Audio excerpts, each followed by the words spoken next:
Hi, guys. Hi. Would you? What are you saying? Yeah, you don't make sense. Just trying to trip me up. Appreciate that. Hey, hey, hey. All right, there we go. We're good. Hi. Okay, so for those of you who weren't here last week, we got to do this really cool group experience time where we answered questions about like, what are you thankful for? Was it easy for you to come up with what you're thankful for? And how do we get out of the routine of expecting things so we are thankful? And during that group time, I was talking with like two other girls, and something just like started sparking in my head about like the words thank you. Because, okay, let me take you back to when you were a child and at Halloween time, right? We just had trunk or treat where we had a couple of trunks out and then everybody decorated it and passed out candy from it. And I got to work one of the trunks for like probably 10 minutes at most, but the same thing kept happening over and over again, and it was a little soul-sucking where a kid would come up with their mom or dad, say, trick or treat. I'd give them candy based off of how awesome their costume is, obviously, and then the parent would say, now what do you say? And the kid would say, thank you, but they would like look at their candy, never look me in the eye once, just staring at their candy and say, thank you. Like, it didn't matter. There was two things they had to memorize for the night. It was trick or treat and thank you, and they got candy, and that's all you needed to know. Like, thank you didn't mean anything. It was just words that they had to say. And I feel like we were all kind of trained that way to just say thank you. Like, that's just the natural response you have to say. I bet most of you, when you're at school, someone hands you a piece of paper, and you say thank you. Like, it's just basic instinct. You don't know why you're saying it, you just say it. My teacher had this happen the other day where I had to turn in homework late, and she shouldn't take in my homework late. She just is super nice and was understanding of I had a lot of work to do, so I couldn't get it into her on time. But I hand her the piece of paper, and she says, thank you. And I say, well, obviously you're welcome. And I walk away, and then I realize I should have been the one saying thank you. She didn't have to take in my homework at all. She could have just given me an F, but she said thank you. Like, it's just a natural response. That's what you say when someone hands you a piece of paper. But there's a reason why, like, our parents drill those words into our head. Like, there's a reason why we're supposed to say thank you. It has a meaning to it. And it's to show thankfulness for someone doing something, right? Like, it just makes sense. But doesn't it stink, though, when you do something for somebody and then they don't give you the thank you that you were expecting? Like, you go shopping for someone for their birthday present at Target, and you're like shopping up and down the aisles looking for that perfect thing because you know your friend, you know what they'd like. You're like, this is the thing that they're going to love. Like, if I was shopping for a friend and I was looking and I found Ninja Turtle pajamas. I have not found these, but if you find them, you tell me, because that would be fantastic. You know where these are? Walmart. That's the problem. I was at Target. But Ninja Turtle pajamas would be awesome. A fantastic gift. And you have a friend, and both of you are obsessed with Ninja Turtles, and of course, they want to be Michelangelo, and so you find a sleep mask that's the Michelangelo, and you're like, this is the best gift ever. They're going to love me. They won't be able to stop thanking me because this is the perfect gift. And you wrap it up all pretty, probably in a Ninja Turtle bag, or just at least a green bag, and you give it to them on their birthday, and they've opened up everybody else's presents, and you've waited to the last one to give it to them, and they start opening it up, and they pull it out, and they're holding it and showing it to the room, and you're like, this is it. This is the moment. They're going to love me. They're going to say thank you nonstop, and then all you hear is, thank you. Just like they had gotten a piece of candy on Halloween, it was just nothing, thank you. Like, it hurts. It stinks. Why would they not care enough to like actually show how much they loved it? Because like, that's the perfect gift. You know your friend. You know they would love that. And yet all you get is a thank you. It just lost everything. That thank you meant nothing. So back to the questions, what we talked about on Sunday. The last question that Brendan asked was, how do we get out of the routine of expecting things so that we are thankful? And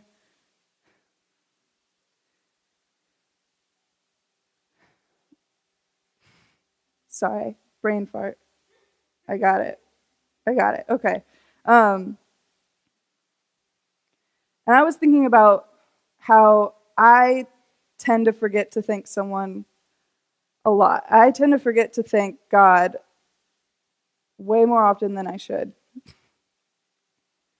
It doesn't come to my head immediately to say like all the things that I'm thankful for. And I was trying to figure it out, like wrestling with it this week. And why is it that I don't think immediately what I'm thankful for? What is it? Why is it when I'm praying, I automatically go to God, I'm struggling, like that video said, like, God, I'm struggling, I need help.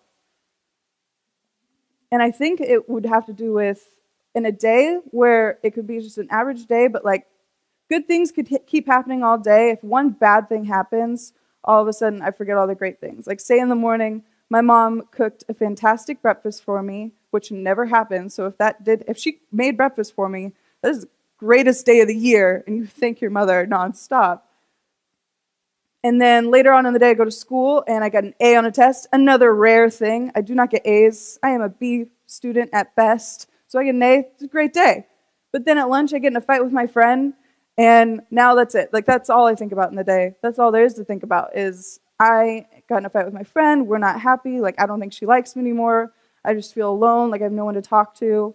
And so then I go to pray, and like that's what I'm talking about with God. I'm like, I feel sad, like I just want my friend back, and I don't bother to thank him for the breakfast or for the teachers that are awesome. That's how come I got an A, because it's the one class I understand. And so I thought today I'd share a story in Luke. It's in Luke 17. And I think it'll make sense once I read it. Okay. Now, on his way to Jerusalem, Jesus traveled along the border between Samaria and Galilee. As he was going into the village, 10 men who had leprosy met him. They stood at a distance and called out in a loud voice, "Jesus, Master, have pity on us." When he saw them, he said, "Go show yourselves to the priests." And as they went, they were cleansed. One of them, when he saw he was healed, came back praising God in a loud voice. He threw himself at Jesus' feet and thanked him, and he was a Samaritan. Jesus asked, "Were not all 10 cleansed? Where are the other 9? Has no one returned to give praise to God except this foreigner?" Then he said to him, "Rise and go. Your faith has made you well." So 10 men with leprosy asked God to have pity on them. And Jesus heals the 10. And as they're going on the way, one of them realizes that he's been healed and comes back and thanks God. But the other 9, they don't come back. They just keep going. I think in my head, like, if I was at a restaurant and was choking to death and someone gave me the Heimlich maneuver, like, I would give them 1,000 thank yous, probably send them gift baskets, fruit baskets, depending on the person. Maybe they like fruits, maybe they like muffins. I'd give them those things. Unless I was choking on a muffin, I would not give them a muffin basket. I'd give them a fruit basket. If they choked on fruit, then I'm going to give them a muffin basket. I'm going to give them a basket full of Blockbuster DVDs. By the way, they're only $6 right now. So, you know what? I'm going to give them a basket full of baskets, because who doesn't need a bunch of baskets? I don't feel like this is a good conversation. This is just nonstop. Whatever they want, I'm going to give them that, because I'm that grateful for my life. Anything that they want, because I'm that grateful. You know what? I'd probably even name all of my children after that person. I would be so thankful for it. Okay, all right. So let's think about this. So what about the 9 people that didn't come back? Like, how hurt must Jesus have been in that moment that those 9 people didn't come back and didn't bother to say thank you? Like, not only did they not come back to say thank you, the one guy who did come back, though, he comes back shouting praise. He comes back praising God in a loud voice. He threw himself at Jesus' feet and thanked him. Threw himself at Jesus' feet and thanked him. I don't know if that many of you guys know this, but I go to Biola, and last year I transferred there, and I was a junior. But when you transfer to a new college, in the middle, like, is not a freshman, you kind of are just like an outsider, and you have to figure things out on your own. Because as freshmen, like, they have all these people there that are supposed to help you and like take you to all these different areas so you can meet new people and understand what's going on in the school. And as a transfer, I was just kind of like left on my own to figure it all out. And I was just like really scared and nervous. I didn't know anybody. I didn't have any friends. And also, I was just nervous about being at a new place. Like, I don't know the teachers. I don't know the work style. I'm always nervous about homework. Like, doesn't matter where I am. I'm just always nervous about homework. And I was just in this moment the first semester of, like, I feel alone, God. I feel really scared. I just don't know what I'm doing here. I don't know what I'm supposed to do. And then randomly there was this one day where I was like, okay, I'm gonna go to a club. You go to school clubs and then you end up meeting people. That's what I think is supposed to happen. And there was this girl who invited me to go eat with her and her friends after the club. I wasn't hungry. It was a rare occasion where I wasn't hungry also, but I ended up going because I wanted to make friends. And while I was there with her, she like started hounding me with questions. And I kind of like to keep things private and don't like to talk about stuff, but she just kept asking me questions, and eventually I was just like so worn down, I started answering her. But it got to this point, like a half hour in, where I was just like sharing everything with her, like how sad and alone I felt, and like I started crying. I I have no idea why I just decided to just let this flood of emotions out on this girl, but she was listening, and I was like, okay, you're the one person here who is, so I guess I'm going to talk to you. And after I finished telling her how sad I was, she just says to me, I think you need to go pray on your knees to God and just humble yourself before Him and thank Him. And at first I was just like, okay, well, that's just like the cliche thing to say is like, you need to just go pray. But afterwards I went back to my room and my roommate wasn't there, and I was just like, what if she was right? Like, what if I need to do this? So I got down on my knees, and at first I was like, this is really awkward and uncomfortable. Like, this isn't something I would normally do. But I tried, so I'm on my knees, and I put my head in my hands, and I just start thanking God. I'm like, okay, let's go through some stuff I'm thankful for. Thankful for my dorm room. I was thankful for that because not a lot of people get to stay in the dorms, and I was thankful for the shower because the shower in my dorm room, guys, it is tall enough. Like, I'm a little bit too tall for the shower at home, so I have to do this in the shower. It's uncomfortable, but there, it's just right, and it's hot water nonstop. You don't have to worry about taking 3-minute showers because there's enough hot water for everybody. I was thankful for my parents who could afford to send me to school. I was thankful for my teachers because actually a lot of them were really nice and cared about me and understood that I was a transfer and didn't know what was going on. But like I just couldn't stop praying. Like, I couldn't stop thinking of things to be thankful for. I just kept going through a list, so many. I couldn't stop. And eventually I started crying because I was just so happy. I was just so happy because there was so much in my life that was going right. And I was blessed. I knew it. I could feel it. I was saying it out loud to myself. And afterwards, I realized all those worries I was thinking about in my life, like, yeah, there are things that I was scared about, but they weren't as big of a deal as I was making them out to be. They just got overlooked because of how happy I was. All the things I did have outweighed it.